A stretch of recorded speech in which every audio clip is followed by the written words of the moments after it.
काल राज ठाकरेंनी एक वक्तव्य केलं की भाजप सत्तेत असेल मनसेच्या मदतीनं, याचा काय राजकीय अर्थ काढायचा? सर्वप्रथम महाराष्ट्राच्या संपूर्ण जनतेला, सर्व पक्षाच्या नेत्यांना, या निवडणुकीत उभ्या असलेल्या सर्व उमेदवाराला आणि सर्व बांधवा बहिणींना मी दीपावलीच्या खूप खूप शुभेच्छा देतो. सर्वांचं जीवन मंगलमय राहो आणि या महाराष्ट्राच्या प्रगतीकरता आपण सर्वांनी एकत्रित काम करून या महाराष्ट्राच्या 14 कोटी जनतेच्या विकासाकरता आपण सर्व मिळून काम करूया असं आपल्याकडनं सर्वांकडनं अपेक्षा करतो. राजसाहेब ठाकरे यांनी आपली व्यक्तिगत भूमिका मांडली आहे आणि त्यांना त्यांची भूमिका मांडण्याचा अधिकार आहे. खरं तर राजसाहेब आमचे पहिल्यापासून मित्र आहेत, पारिवारिक आमचे संबंध आहेत आणि त्यामुळे त्यांनी आपली भूमिका मांडली आहे. त्यांचा त्या सद्भावना आहेत असं मला वाटतं. ते म्हणले की भाजपच्या मनसेच्या मदतीनं भाजप सत्तेत असेल, हे खरं आहे का? नाही, असं आहे की हे तर निकालावरनं स्पष्ट राहील, कारण शेवटी निकाल हा जनतेचा असतो. त्यांच्या भावना पहिल्यापासून भारतीय जनता पार्टीच्या सोबत आहे. मागच्या वेळी बघा, मोदींच्या निवडणुकीमध्ये विकसित भारताच्या संकल्पाला साथ देण्याकरता त्यांनी मोदींच्या निवडणुकीमध्ये छोट्या छोट्या कार्यालयात जाऊन मतं मागितली, प्रभागात जाऊन मतं मागितली, मुंबईत मतं मागितली. मुंबईच्या सभेमध्ये राजसाहेबांनी मोदीजीकरता आव्हान केलं. त्यामुळं त्यांची भूमिका स्पष्ट आहे आणि त्या भूमिकेला साधारण ते आता त्यांनी आपलं वक्तव्य केलं आहे. बावनकुळे साहेब, हे या सगळ्या धरून राजकीय वर्तुळात चर्चा सुरू आहे की जरांगे पाटील आणि शिंदे जवळ येत आहे, त्यामुळे पुढे राज ठाकरे आणि भाजप यांची जवळीक आणि मदत होते आहे, अशी एक राजकीय वर्तुळात. असं आहे, जरांगेजीचं आंदोलन हे सामाजिक आंदोलन आहे. सामाजिक आंदोलनाला मला वाटते राजकारणाशी जोडू नये. शेवटी ही गोष्ट खरी आहे की सत्तेमधनं समाजाला न्याय मिळतो. आमची सत्ता ही मराठा समाजाला न्याय देते आहे, ओबीसी समाजाला न्याय देतच आहे आणि त्यामुळं जरांगे यांच्याबद्दलच्या भूमिकेवर मी काही जास्त बोलणं योग्य नाही. बहुतांश मतदारसंघामध्ये भाजपच्याही कार्यकर्त्यांनी बंडखोरी केलेली आहे, ती शमवण्यासाठी कशा प्रकारे प्रयत्न सुरू आहे? परवा आमची रात्री बैठक झाली. देवेंद्रजी, मी आणि आमचे सर्व राज्याची निवडणूक संचालन समिती त्या बैठकीला होती. सर्व जिल्हाध्यक्षांना, सर्व नेत्यांना आम्ही सूचना दिल्या आहेत. एकावेळी एका ठिकाणी एकच व्यक्ती लढू शकतो, त्यामुळं काही नाराजीच्या माध्यमातून उमेदवारी आल्या आहेत, काही नामांकन भरलेले आहे. भारतीय जनता पार्टीच्या सर्व पदाधिकारी ज्यांनी ज्यांनी नामांकन केलं आहे त्या सर्वांनी नामांकन परत घ्यावं अशी विनंती आम्ही त्यांना केली आहे. आणि माझी जी विनंती आहे किंवा आमच्या सूचना आहेत पक्षाच्या, त्या सूचना प्रत्येक कार्यकर्ता पदाधिकारी हा पक्षाचा त्या ठिकाणी सूचनेचं पालन करेल असं मला वाटतं. शेवटी एकावेळी एकाच व्यक्ती लढू शकतो. पक्ष हा आईसारखा आहे आणि त्यामुळं पक्षावर श्रद्धा ठेवून पक्षाची आपली जी काही पक्ष आपलं सर्वांचंच भलं करेल या भावनेने आपण सर्वांनी उमेदवारी अर्ज वापस घ्यावे अशी सूचना आम्ही केली आहे. जे अर्ज परत घेईल जे अर्ज परत घेईल त्यांच्यावर कारवाई होणार नाही, मात्र ज्यांनी नाही घेतले त्यांच्यावर कारवाई केली जाईल. ज्यांनी अर्ज भरले आहे त्यांच्या भावना त्यांनी व्यक्त केल्या आहे, पण मला वाटतं की 100% अर्ज परत घेतील. ज्यांनी परत घेतले नाही त्यांना मात्र मग पक्ष कारवाई करेल. नाही, सदा सरवणकरबद्दल मला माहिती नाही, त्या शिवसेनेचा अंतर्गत प्रश्न आहे. राज ठाकरे यांनी काल भाजपचं खूप कौतुक केलं. ते म्हटले की भाजप चांगलं काम करत आहे, परंतु मी चिन्ह ढापलेलं नाही, कमावलेलं आहे. त्याचा टोला होता अजितदादाला आणि शिंदेंना. नाही, आता राजसाहेब आपल्या शैलीने बोलतात, ते कोणाला टोला मारला, कसा मारला त्याबद्दल मी काही बोलणं योग्य नाही. पण त्यांनी आपली भूमिका व्यवस्थित मांडली आहे. निश्चितपणे भारतीय जनता पार्टी पहिल्यापासूनच राजसाहेबांच्या सोबतच्या भूमिकेला आम्ही पहिल्यापासूनच प्रो राहिलेलो आहे. तेही आमच्या भूमिकेला प्रो राहिले आहे.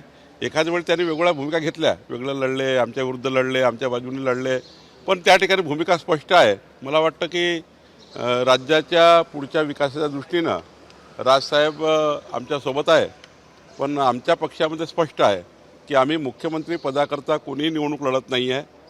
आम्ही या महाराष्ट्राच्या 14 कोटी जनतेकरता निवडणूक लढतो आहे. केंद्रातलं सरकार, राज्यातलं सरकार मिळून आम्ही या जनतेचा विकास करण्यासाठी काम करतो आहे आणि त्यामुळं राजसाहेबसुद्धा महाराष्ट्राच्या विकासाला साथ देतील. काँग्रेस नेते रवी राजा भाजपमध्ये प्रवेश करत आहेत. सादर बसणाऱ्या व्यक्तीच्या नावाचा फॉर्म भरलेला आहे हो, आणि राष्ट्रवादीचा फॉर्म भरलेला आहे. मुंबईचा आता अनिल देशमुख सारखे व्यक्ती जर कोणी तिथे असेल, त्यांनी भरला असेल त्यांचा अधिकार आहे. प्रत्येकाला निवडणूक लढण्याचा अधिकार आहे आणि कुठल्या पक्षाचे तिकीट घ्यायचा हाही अधिकार आहे. रवी राजा आज काँग्रेसमधून भाजपमध्ये प्रवेश करत आहेत. त्यांच्या प्रवेशाचा किती फायदा भाजपला होईल? ते मुंबई महानगरपालिकेत विरोधी पक्षनेते आहेत. मला वाटतं की पक्षात कुठलंही नेतृत्व आलं त्याचा फायदाच होतो पक्षाला. पक्षवाढी म्हणजे काय आहे? शेवटी जे प्रभावी नेतृत्व असतं ते पक्षात आलं का पक्ष वाढतो. काल अनिल देशमुख असे म्हणाले होते की मनसुख हिरेन प्रकरणामध्ये फडणवीसांची कल्पना होती की त्यांची हत्या होणार आहे. मला हे कळत नाही अनिल बाबूचं. अरे गेले ना ते दिवस, आता निवडणुकीला समोर जा ना. कशाला तर ते वारंवार का तर ते ऐकत नाही लोक आजकाल. ते विसरले लोक. ते आता कायदेशीर चालू आहे, कोर्टात चालू आहे, कोर्ट निर्णय करेल, कायदेशीर ज्या बाबी आहे ते होतील.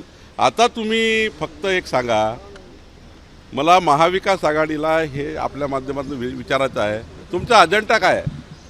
महाराष्ट्राला राज्यातलं क्रमांक 1चे राज्य करण्याकरता महाविकास आघाडीचा अजेंडा काय? सकाळचे टोमणे बंद करा. कोणी आता ऐकत नाही तुमचं. मीडियाची स्पेस देण्याकरता तुम्ही या पुढ्या सोडता, हे कोणी ऐकत नाही. मला तुमचा जाहीरनामा कळू द्या. म्हणजे शरद पवार साहेबांचा जाहीरनामा काय आहे? काय मॅनिफेस्टो केला आहे महाराष्ट्राकरता? उद्धवीचा काय मॅनिफेस्टो आहे? काँग्रेसचे नाना पटोलेचा मॅनिफेस्टो काय आहे? कसा विकासाचा मॅनिफेस्टो आहे? काय देणारा जनतेला तुम्ही? आमच्या लाडक्या बहिणीची योजना तुम्ही बंद करायला निघाले आहे. आमच्या शेतकऱ्याचं वीज बिल तुम्ही रद्द करायला निघालेले आहेत. आम्ही जे शून्य केलं आहे, पुढचे 5 वर्ष आम्ही शून्य करणार आहोत. याच्याबद्दल तुमचं म्हणणं काय? जरा विकासाकरता बोला. दिवसभर मनसुख हिरेन हे झालं, मग ते डायरी लिहिली, मग ते तुम्हाला वेळ होता म्हणून तुम्ही ते आपलं लिहित बसले.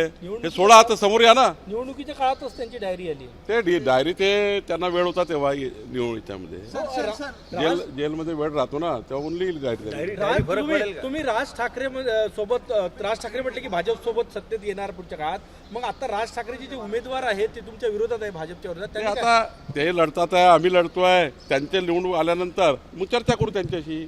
चर्चा करता येईल ना आपल्याला. काय मैत्रीपूर्ण आहे तर राजसाहेब आमच्या पहिल्यापासून मैत्रीपूर्णच आहे. राज ठाकरे ने कहा आने वाले चुनाव के बाद बीजेपी का मुख्यमंत्री बनेगा। देखिए, राज साहब जी ने स्पष्ट रूप से कहा था कि माननीय पंतप्रधान मोदी जी के चुनाव में विकसित भारत को संकल्प को साथ देंगे. 2047 का विकसित भारत बनाने के लिए हम काम करेंगे.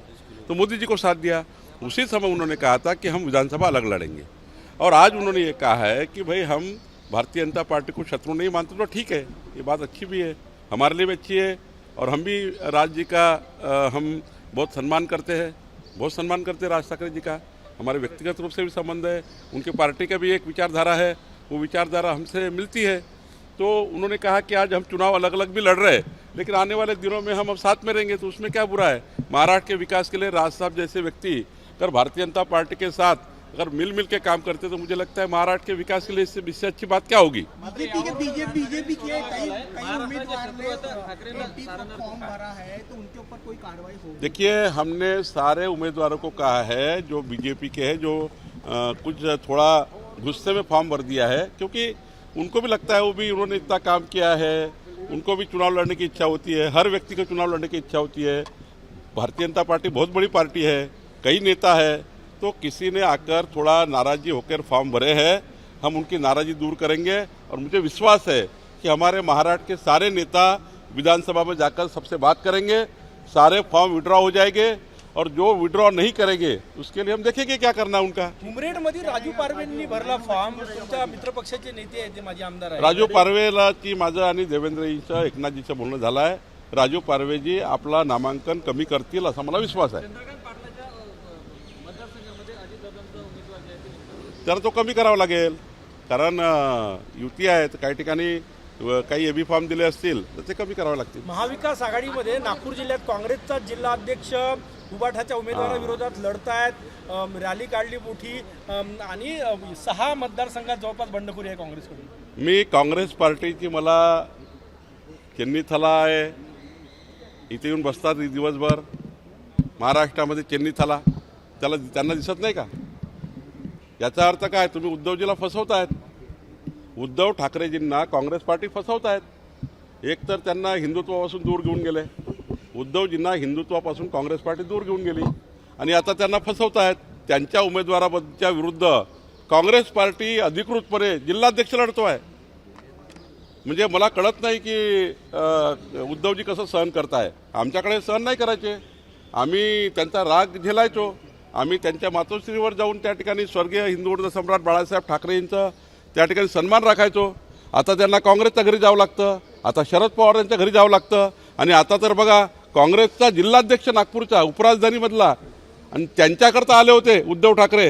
म्हणजे कळमेश्वरमध्ये काँग्रेसच्या सभेकरता उद्धव ठाकरे आले आणि त्यांनी सांगितलं फडणवीसाची जमानत जप्त करणार आहे. तुमच्या उमेदवाराची जमानत जप्त करण्याकरता उद्धवजी ते राजेंद्र मुळक लढताय. तर चेन्नी थला काय करतायत? चेन्नी थला काय करताय? नाना पटोले बाजूलाच राहतात. नाना पटोले भंडाऱ्याला रोज नागपूरहून जाणे येणं करतात. म्हणजे नागपूरचा जिल्हाध्यक्ष बंडखोरी करतो आहे हे नाना पटोलेला दिसत नाही. उद्धवजीला फसवतायत, उद्धवजीचा त्या ठिकाणी तुम्ही अपमान करतायत. खरं तर या ठिकाणी उद्धवजींनी हे मला माहिती होतं, उद्धवजी नुकसान करतायत. उद्धवजी त्या ठिकाणी काँग्रेस पार्टीकडे जाऊन त्या ठिकाणी काँग्रेसचे जे तलवे चाटतायत हे लोक, बाकीचे लोक, उद्धवजींनी खऱ्या अर्थाचा विचार केला पाहिजे. हे काँग्रेसचे लोक त्यांना फसवत आहेत असं मला वाटतं. 32 पैकी एकाच जागेवर उद्धव ठाकरे सेना लढते आहे. म्हणजे पूर्व विदर्भामध्ये 32 पैकी एकाच जागेवर तिथे बंडखोरी आहे आणि तिथे बंडखोरी आहे. म्हणजे तुम्ही जसं म्हणताय तर कुठेतरी पवारांची गुगली कामी आली असं वाटतं का? 8 जागांवर राष्ट्रवादी काँग्रेस शरद पवार गट लढत आहे. मी उद्धवजींना त्यांनी फसवलाय, शरद पवारांनी फसवलाय आणि काँग्रेसनी फसवलाय. उद्धवजीचा मी स्वभाव पाहिला आहे. उद्धवजी जेव्हा त्या ठिकाणी आमच्यासोबत युती करायचे तर बरोबरचा हिस्सा मागायचे. 4 जागेकरता उद्धवजींनी युती तोडली होती 2014मध्ये. 4 जागाकरता आमच्या बरोबरीचं उद्धवजी लढायचे, आमच्यापेक्षा जास्त लढायचे. लोकसभेमध्ये त्यांचे 18 खासदार निवडून आले. उद्धवजीचा सन्मान आम्ही करायचो. पण काँग्रेस आणि राष्ट्रवादीने उद्धवजीला फसवलं आणि उद्धवजीसुद्धा त्यांच्या मुख्यमंत्री पदाच्या लोभापायी फसले आणि त्यांनी हिंदुत्वाचा विचार सोडला. त्यांनी आपली पूर्ण जी संघटना आहे ती काँग्रेसच्या घरी तलवे चाटताय, त्या ठिकाणी काँग्रेसच्या घरी जातात आहे. खऱ्या अर्थाने काँग्रेस पार्टीने देशाला डुबवलं, आता उद्धवजीला डुबवलं. शेवटचा प्रश्न, कामठीमधून तुम्ही लढताय, कसा रिस्पॉन्स मिळतो? त्या दिवशीच्या रॅलीला प्रचंड गर्दी होती, कसा प्रचार आहे, काय सांगणार? असं आहे, काँग्रेसच्या उमेदवार जे आहे तिथले त्याबद्दल मला काही बोलायचं नाही. पण मला कामठी विधानसभेच्या जनतेवर विश्वास आहे. मी 15 वर्ष प्रतिनिधित्व केलं आहे. माझे 1.5 लाख परिवाराच्या वर परिवाराशी माझे संबंध आहे. हार्ट टू हार्ट आणि मॅन टू मॅन मी रिलेशनशिप मेंटेन केली आहे. मी कामठी विधानसभेच्या जनतेच्या सुखदुःखात नेहमी हजर राहतो. विकासाच्या कामात कामठी शहर मेट्रोचं शहर झालं आहे. हुडकेश्वर नरसला डेव्हलप होत आहे. बेसा बेलतरोडीसारखे शहर बनत आहेत. मौदा तालुक्याला शेतकरी शेतमजुरांना मी न्याय देतो आहे. खरं तर ही पूर्ण जनता ही माझ्या पाठीशी राहील आणि मला प्रचंड मत देईल. मी मताचं कर्ज मागतो आहे आणि पुढचे 5 वर्ष कामठीच्या जनतेचं मी मताचं कर्ज इमानदारीने काम करून परत करणार आहे. एनसीपी उद्धव ठाकरे को फंसा रही है. महायुतीमध्ये काटोलची जागा भाजपकडे आलेली आहे. एक मिनिट, महायुतीमध्ये काटोलची जागा भाजपकडे आली आहे. देखिए, उद्धव जी को पूरी तरह से फंसाया गया है. उद्धव जी भी मुख्यमंत्री की लालच में आके कांग्रेस पार्टी के घर जाकर पूरी शिवसेना वो समय वो कांग्रेस पार्टी के तलवे चाट रही है. क्योंकि देखिए, कांग्रेस पार्टी ने ऐसा फंसाया है उद्धव जी को. 2014 में बराबरी की हम सीट देते थे, वो हमारे नेता रहते थे, वो जो कहते थे वो भारतीय जनता पार्टी कहती थी. मातोश्री का आदेश निकला तो हम काम करते थे, मातोश्री का सम्मान करते थे. हिंदू हृदय सम्राट बाला साहेब ठाकरे जी का सम्मान हमारे मन में था, आज भी है. लेकिन उद्धव जी ने क्या किया? उद्धव जी ने कांग्रेस पार्टी के घर जाकर मुख्यमंत्री मांगा, नहीं दिया. सिल्वर वोक को मांगा, नहीं दिया. अब तो इनकी हालत खराब कर दी. जो 4 सीट के लिए युति तोड़ते थे उद्धव ठाकरे, उनको तो 100 के अंदर ला लिया. अब ऐसी परिस्थिति है उद्धव ठाकरे जी की कि नागपुर में नागपुर में कांग्रेस का जिलाध्यक्ष सो रहे क्या नाना पटोले जी? आपका जिलाध्यक्ष खिलाफ लड़ रहा है उद्धव ठाकरे के? सो रहे क्या वो चेन्नी थला? उनका जिलाध्यक्ष उद्धव ठाकरे जी के खिलाफ लड़ रहा है, कहाँ गए? फंसाया उद्धव जी को।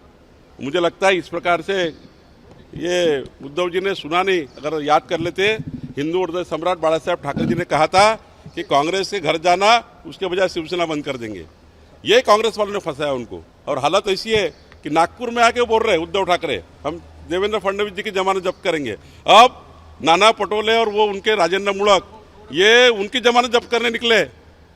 रामटेक में उद्धव ठाकरे के उम्मीदवार की जमानत जब्त करने निकले ये राजेंद्र मूणक, और उद्धव जी नागपुर आके कह रहे देवेंद्र फडणवीस जी की जमानत जब्त करेंगे। उद्धव जी जरा देखो कांग्रेस पार्टी क्या हाल कर रही है आपकी। और मुझे लगता है इस प्रकार से उद्धव जी के हालात विदर्भा में खत्म कर दिए। विदर्भा में जिस प्रकार से उद्धव ठाकरे लड़ते थे उस प्रकार से हम लोग उनका सम्मान करते थे, लेकिन अब तो कांग्रेस ने उनकी हालत खराब कर दी है। एबीपी माझा, उघडा डोळे बघा नीट।